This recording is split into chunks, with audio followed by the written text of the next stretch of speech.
Un toit pour ton abri de jardin? Fais donc un toit en tôle. Un carton bitumé doit être déjà posé. Dans le cas d'un toit ancien, tu dois éventuellement le rénover. Voici ce qu'il faut faire. Mesurer le toit, poser le tablier de la gouttière et de l'angle d'écart et visser les tuiles en métal.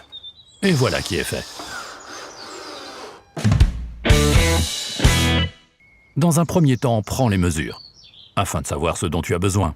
Dans ton calcul, inclus un surplomb de 8 cm pour la gouttière, et les plaques en terre cuite doivent se superposer d'au moins 20 cm. Et on continue avec le matériel. Les cotes indiquées peuvent également diverger selon le produit. Certains fabricants recommandent également des lattes de toit sur lesquelles sont vissées les briques. Lis au préalable attentivement la fiche technique.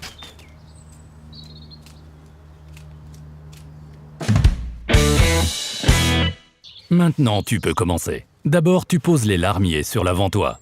Ils doivent entrer dans la gouttière sur environ 5 cm et se chevaucher légèrement.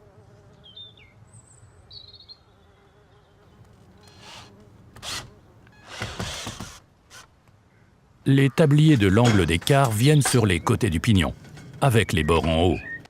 Et ceux-ci doivent également se chevaucher. Ne visse pas à travers le tablier, mais avec des attaches.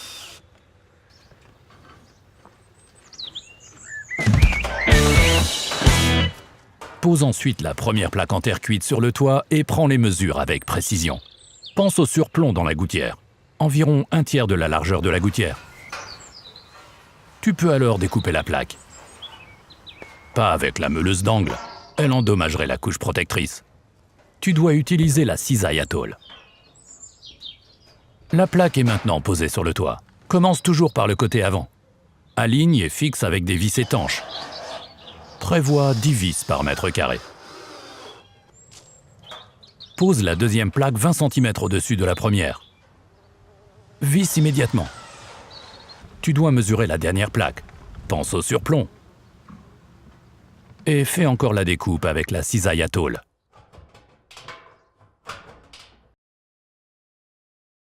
Scelle les bords de coupe apparents avec de la peinture, sinon ça rouille.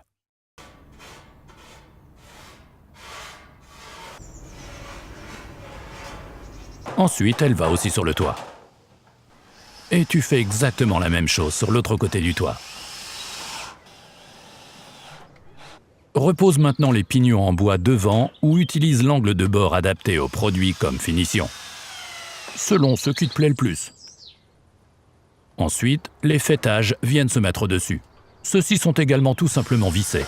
En chevauchement, les soulèvements gravés t'indiquent de combien. C'est possible que tu aies aussi à découper le dernier faîtage. Visse, et c'est terminé.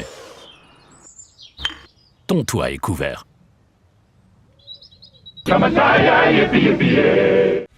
C'était trop facile pour toi? Alors relève d'autres défis. Abonne-toi à notre chaîne et tu découvriras toute une série de projets. Il y a toujours quelque chose à faire avec l'atelier Brico Hornbach.